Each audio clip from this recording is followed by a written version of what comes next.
Good morning and welcome once again to Travels with Monkey Boy. As you can see from the background, still in Chengdu.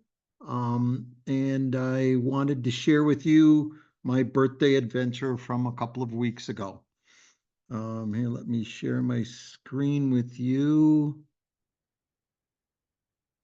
Okay, so here we are. So it was a nice birthday surprise that Danielle had organized. It was a surprise. Um, and it was what was called a Temples and Tasting Tour of Chengdu. Um, and I got to say, as I get older, and maybe for you guys as well, my desire for stuff diminishes.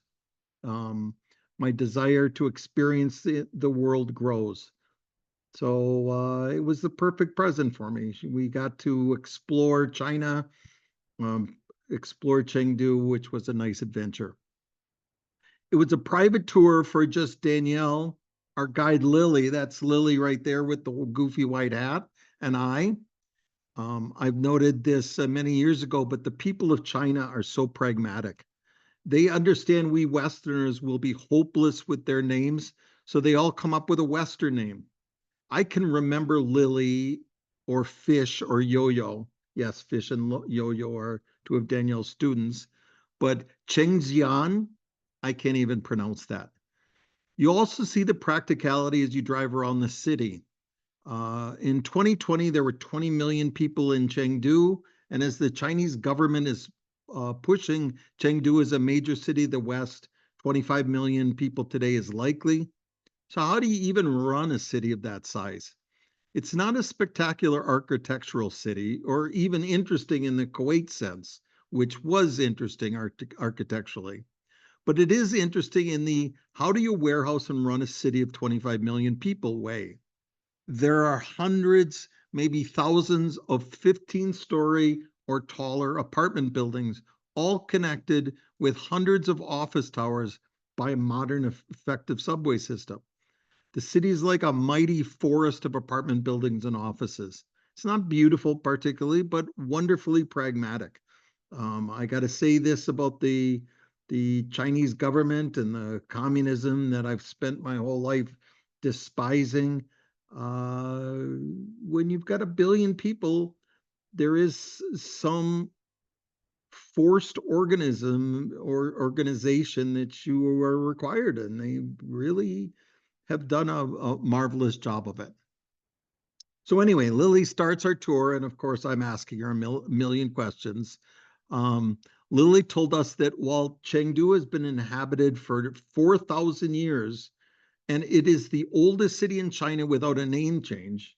If Jesus had came to China, he would have called the city Chengdu. It was not an important city. It's a fertile valley between mountains. Let me see if I can show you. Here's the apartment buildings you see all over the city. Every place you go. Beautiful temple, but behind it is the pragmatic office buildings and towers. Um, so China. Here's Chengdu. Um, it's a fertile valley between mountains. So these are the Quinlan Mountains that are north of it. To the south and west, a fair distance off, are the Himalayas. The Quinlan Mountains protect Chengdu from the cold Siberian winds of the winter.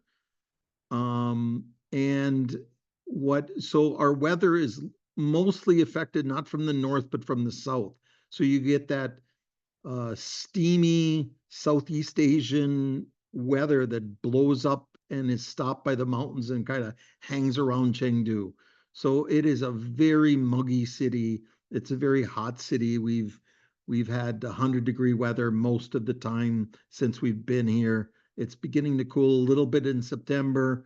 Um, we'll appreciate the mountains when winter comes because it, as I said, it protects us and it remains a fairly warm city even in the winters.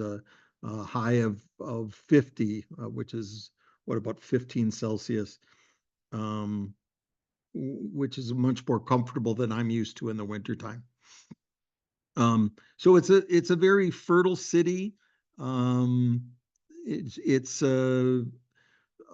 surrounded by three rivers, the Jin, the Fu, and the Nan, that ultimately flow into the Yangtze, which is the third largest river in the world, longer than the Mississippi, and only a couple of 100 miles shorter than the Nile. And so you can probably expect Chinese river lengthening projects soon. They like to be the biggest and the largest and the whatever. We are in the state of Sichuan, which is just like a state in the US, Texas, for instance. Sichuan is famous for its spicy food. The Sichuan pepper, which grows here, is a primary ingredient which will fry Westerners' brains. It is also the home of Kung Pao chicken. Use that information as you will. So we went on the temple tour. I feel the same about temple tours as I do about mosque tours or church tours. I'm just not a deeply religious man, but I am interested in humans. We get a lot of Buddha knowledge, and I've always been struck at the fascinating similarities between Judaism to Christianity, as Hinduism went to Buddhism. The older, kind of harsher religion transformed by a single man into a more optimistic religion that eventually dominated the earlier religion, and not to be struck down by too many gods, basically to put a human at the front of the religion. So Buddha was a man, Jesus was a man, Jesus was born as a Jew, Buddha was born as a Hindu, and they kind of changed the world. And now their religions are much more popular uh, as far as the number of adherents than the original. Um, the temples were beautiful in a simpler way than the European cathedrals or mosques that I've visited, though I suspect that's more a function of wealth than piety. Um, I always thought China was a Buddhist country, but in fact, only about 15% are Buddhists. 7% are Christians, 1.5% Muslims. That's it. Those are the only legal religions to be practiced in China, though about 10% practice traditional folklore religion. Nothing crazy like Madagascar, where they dig up their dead relatives every few years to party with them. Go read my Madagascar story some point. Everyone else here is an atheist, as was Lily. Lily was also an only child, as has been every Chinese person we've met. That one child policy, strictly enforced from 1980, lasting 36 years, is just a ticking demographic time bomb. Within the next few years, there are going to be way more old people needing taken care of than there are young people that are supporting them. Remember, the required birth rate to keep your population constant is 2.1 children per woman, and for 36 years, China had one child per woman. So it's going to be a problem. So here we go on the temple tour. There's the beautiful Danielle. At the beginning of each temple is a Buddha. There's a Buddha in there. You might be able to see it in the background. What was weird about this is there are different Buddhas. I thought there was only the one historical guy, but apparently, at least according to Lily, there are past Buddhas, there are present Buddhas, and there are future Buddhas. The present Buddha is in Tibet, which is what all the kerfuffle is about between the Chinese and Tibet. The Dalai Lama, and there is a godchild that lives in Tibet, and the Chinese don't like it, and the Chinese have their own present Buddha that they say is the real one versus what they say the Tibetans fake one is. But most Buddhists say that the one in China is just a cheap Chinese knockoff. Sorry, bad joke. We also learned that according to Buddhism, dragons are the kind of horny god creatures that would make Zeus proud. There are 9 dragon creatures that came from dragons mixing with other animals. There's the whale dragon, the lion dragon, the tiger dragon, the elephant dragon, the monkey dragon, etc. Most of the temples were guarded over by one kind of dragon or another. And let me see if I can show you. There we go. Here you got dragons in front of the gates. Here is a whale dragon right here in between the two different roof levels. And we were also told that you couldn't take a picture of a Buddhist statue. Anything else, not the Buddha, which is weird, as I've seen lots of pictures of Buddhist statues. And with 2/3 of the population as atheists, it's why enforce this rule, but enforce it they did. I tried to take a picture of the Buddha with a swastika on it. Lily told us it wasn't a swastika because it went backwards, but whatever. Um, Not much to say about the different temples. There were lots of worshipers all around burning candles and offering tribute, lots of monks walking around, pools and gardens that offered a bit of tranquility. But as I said, 100 degrees outside, humid and crowded, so I never felt particularly tranquil. What this is a pagoda. A pagoda is different than a temple. The pagodas are more like office buildings, let's say more like a monastery than a monastery to a church as a pagoda is to a temple. Here's one of the elephant statues. Here's this little guy underneath the elephant. Not exactly sure what he's doing, but it looked a little bit creepy. Um, Flowers in front of every temple.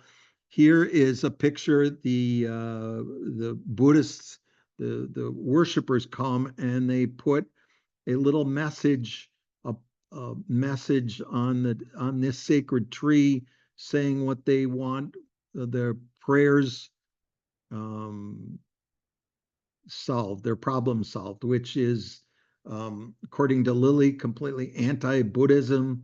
You shouldn't be using your religion to get good stuff for you. You're supposed to do good stuff. And if you do good stuff, good things come. So that's where the whole karma stuff comes about.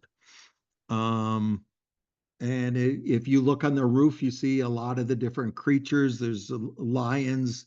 Lions do not exist in China. According to Lily, they never did, but they sent great warships over to Africa and brought things back like elephants and lions and thought that they were great creatures.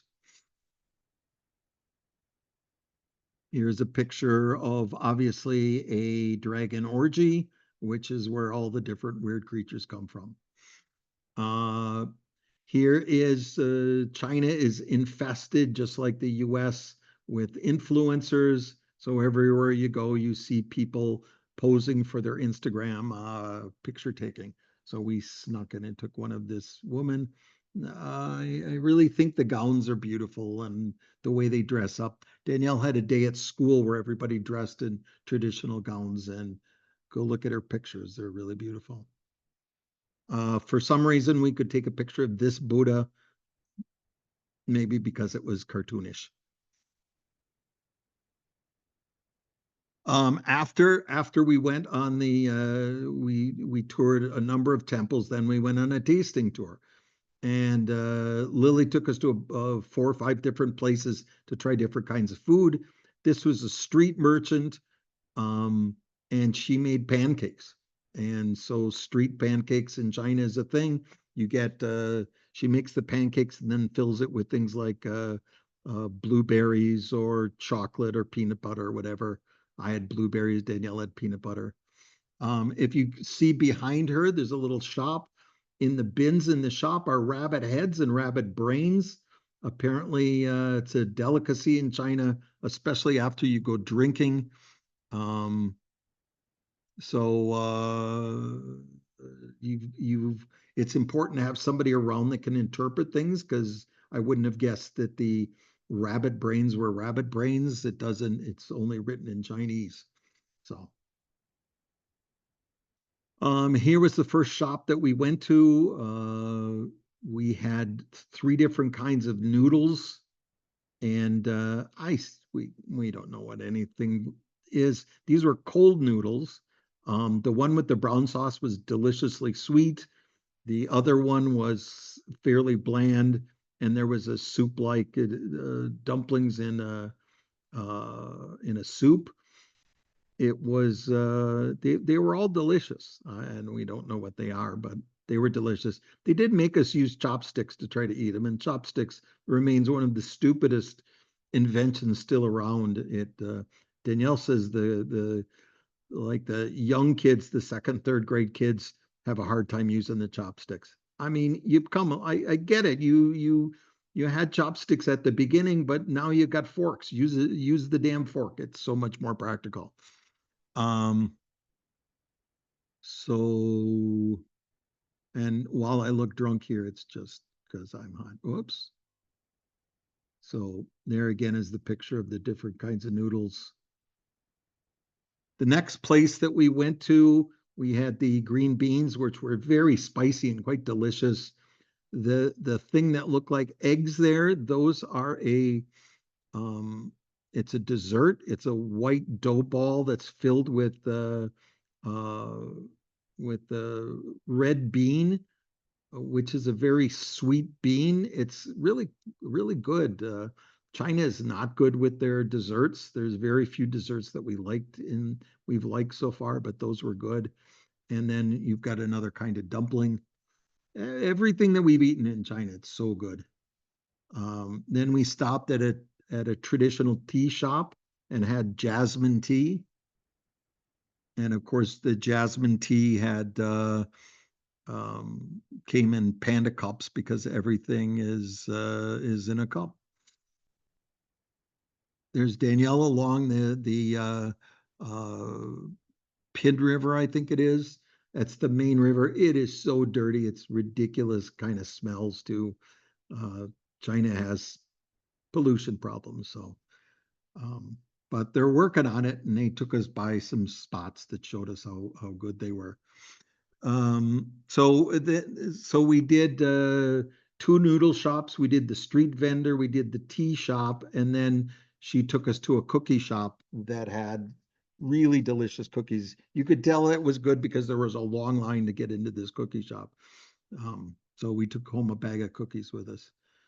And the final spot that we went to on our tour was a very popular, the high-end department store area.